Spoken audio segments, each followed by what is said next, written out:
Hi everyone, Stepan here. Today I'm going to show you my new favorite game.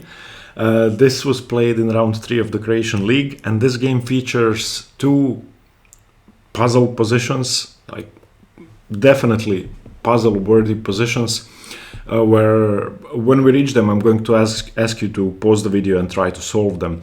One of them I saw during the game, the other one I didn't, and arguably the one I didn't see is easier to see. At least that's what I think. Okay, so I'm facing a Fide Master whose rating has dropped significantly, but he is extremely experienced and still a very formidable player, of course, much better than me. So we start with London, and we get into the main line very quickly. He played knight f6, I played bishop f4, and after c5 I did go e3. Against queen b6 lines I had something prepared. I'm not going to discuss it here, but he played e6 and we reached the main line with d5. Knight d2, bishop d6, bishop g3, knight c6, knight gf3. This is all very normal. Castles, bishop d3. Now here black could play rook e8, black could play b6, queen e7 is sort of a mistake, but my opponent played rook e8, which I think is the most common move, and knight e5 is the main line. Now here there are two ways to play. The way my opponent played, I think, presents no issue to white. The way to cause issues is to take on e5 and after d5 go knight d7, and this doesn't prevent f4. White could choose between knight f3 and f4 here, and f4 is of course the move white would like to play. But if you do go f4, then c4 is very annoying, and after bishop to c2, queen to b6 wins a pawn. And now, of course, white should castle here. It's possible to take on e3 with check. It's also possible to take on b2. I'd studied those lines very thoroughly, and I was prepared for both. White should still be slightly better, but black has compensation. My opponent played queen c7, which it's a playable move, but there is no punish to f4. And here the way to continue is to go b6, bishop to b7, but my opponent played queen b6. And this basically means that he is moving his queen twice for no good reason. White is already significantly better here. And I actually know this position, or knew it during the game. So I had a bit of a thing here because I couldn't remember everything, but rook b1 should be a move you have to waste time on, basically. But your rook is not bad on b1.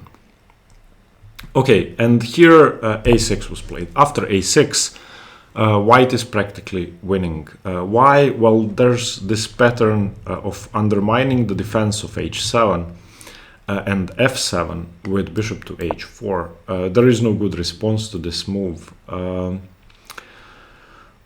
My opponent blundered. The best move should be queen c7, which gives white a great position. My opponent played queen to d8, and this is the first puzzle position I would like you to analyze. Pause the video, white to play and win.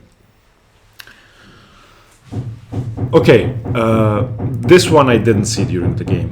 Excuse the noise you can hear. My neighbors have decided to work. Like, they drill and do stuff every day.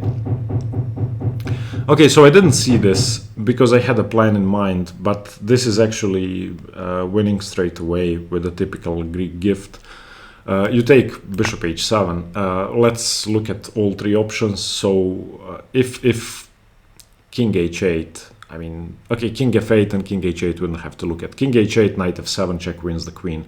King f8, I'm just a pawn up and I'm going to win easily. So let's look at king takes and knight takes. Knight takes loses the queen, so king takes. And now knight f7 attacks the queen. The queen moves, you take the bishop, queen takes, you take the knight, and then you win the rook. So this was such an easy tactic. I didn't even consider it, which is weird because I played bishop h4 to undermine h7, and I'm kind of upset that I didn't realize the tactic was there, but the game went on. I castled. Okay. My opponent played g6. Now there is no bishop h7, and I was really happy. White is still much better, very close to winning, but I just didn't win on the spot. I'm sort of happy I didn't, because the way I played this game is... I don't think I ever enjoyed playing a game more. Let me show you the rest. Okay, knight df3, bishop to e7, queen to e1, not only defending my bishop, but also preparing to infiltrate. He played knight e4, and now this is a strategic moment in the game where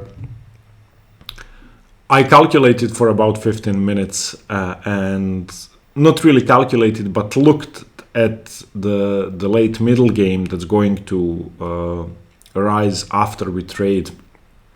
And I concluded that it's completely winning for me, and I was right. So I take on e7, queen takes on e7, bishop takes e4, pawn e4, this is all forced. Knight c6, again forced, takes. And now knight to d2. And now my opponent has a very unpleasant choice. He can either lose the pawn on e4. I have no idea what they are doing. They've been working for a month now. It's exhausting. They keep drilling and doing stuff every day, all day. Okay, so he can either lose the e4 pawn, because there's only one way to defend with f5, or if f5 is played, then I have a good knight versus bad bishop position, which is a nightmare for black and completely lost for black. My opponent did play f5, and now this position is overwhelming. Knight c4, a5, knight e5, and my opponent played bishop to a6 here. I just played rook f2, and now the plan is simple. Nothing is removing this knight ever. The only source of counterplay he has is trading off his c-pawns and undermining my center. This could be done with cd, cd, and c5, or with g5 later on. For the moment, none of that really works, because the c-pawn needs defending. And this gives me enough time to threaten an infiltration. So he played rook ec8, and I simply played rook to d2. Now, if the pawn on d4 is taken, I'm going to take with the rook, threatening to come into d7 on the next move. And for example, takes. The only move he would have here is either rook c7 or rook a7, which gives me ample time to double up my rooks and threaten the same thing again. And then I could continue c4, take the pawn on a5, and so on and so on. So after rook to d2, my opponent made it even easier. He played c4. Now this prevents my infiltration, but if you look at these two pieces now, the bishop on a6 is much worse than it used to be. So all I have to do now is make sure that I don't lose my b-pawn. And then the plan is simple. I want to go g4, g5, h4, h5, take on g6, put my stuff on the h file, and checkmate him. Okay, so queen e2. I could have played g4 straight away. Rook a b8, g4. Of course, queen e2 is not to take on c4. I would never take on c4. I don't care about that pawn. In fact, if that pawn is gone, my opponent has counterplay, so I wouldn't take it, ever. Okay, a4. I played a3. Perhaps I didn't have to, but I didn't want to allow a3. This way, there is no counterplay. Rook b6. Preparing to double, and I'm going to get my stuff on the second rank, so rook f1, defending b2, or preparing to over-defend the b2, and also reinforcing h4, g5, h4, h5. So rook cb8, rook f2, king h8, and now g5, and this is, for me, this is a dream position. I've never played a more pleasant position. This is just, you are waiting. We are both waiting for white to win. It's only a matter of time. There is nothing black can do. There is no counterplay. He cannot prevent h4, h5. He cannot even sack the exchange for my knight. King g7, h4, king h8, h5, queen e8, rook h2. I'm just... queen d1 is not to take on a4. It's to be able to recapture on h2 with my rook. Rook b7, hg, hg, rook h8, king h8, rook h2 check, rook h7, Queen e2, I just want to double up. If you trade everything, the endgame is knight versus bishop is just over. Queen to g8, queen to g2, king to g7, and here I missed a win, which I saw briefly, but I couldn't see everything, and I just played queen h1, which was the simplest for me. They both win, but rook h6 was a faster win. He has to take, so takes, king h7, and now queen g5 is absolutely killing. Queen e8, because he is in Zugzwang, is the only move. If he moves the bishop, I take on c6. If he moves the king, I take on g6. If he moves the queen away from the defense of g6, I mate him. So queen e8, maybe. Queen f6. If king h6, then knight f7 check. King h7, knight g5 check. King h6 and knight e6, threatening checkmates everywhere. If in this position, after queen f6, queen g8 is played, then knight f7 again, let's say bishop h6, knight g5 check, king h6, knight e6, and the same story again. So rook h6 was winning straight away, but I saw an endgame breakthrough, because of which I decided to go for the clean endgame. So queen h1, he has to trade now, takes. Again, if he doesn't do anything, I'm going to play queen h6 and take on g6. So queen h7, takes, and knight f7, I'm going to win the pawn on e6. There is no defense to the pawn. Okay, and now you can pause the video and find a way to win. Okay, this I saw straight away, and I knew that I was winning. I saw it before I traded off the major pieces. It's an endgame idea, which if you don't see, you're not going to win. If you see it, you are going to win. Okay, so pause the video, try to see how you would win this game with white. Okay, so first I went for a trick. If he moves his king away too far, then I just take on e4 and then play f5 and then queen my pawn. Since he didn't do that, I went for my plan. Okay, get my king to c2, and now the breakthrough. At this point, he actually played king e7 and offered the draw. Of course, I declined. And here's the breakthrough. I hope you found it. It's b3. After b3, you are sacrificing a pawn with check. If a b3, then the win is pretty easy, because you win the bishop on the next move. Whatever my opponent does doesn't matter. I go a4 and win the bishop. The bishop has no squares. So cb3, fine. King b2, my opponent played king to d6, and now the second pawn sacrifice, c4. Okay, and that has to be taken again, otherwise you lose the bishop.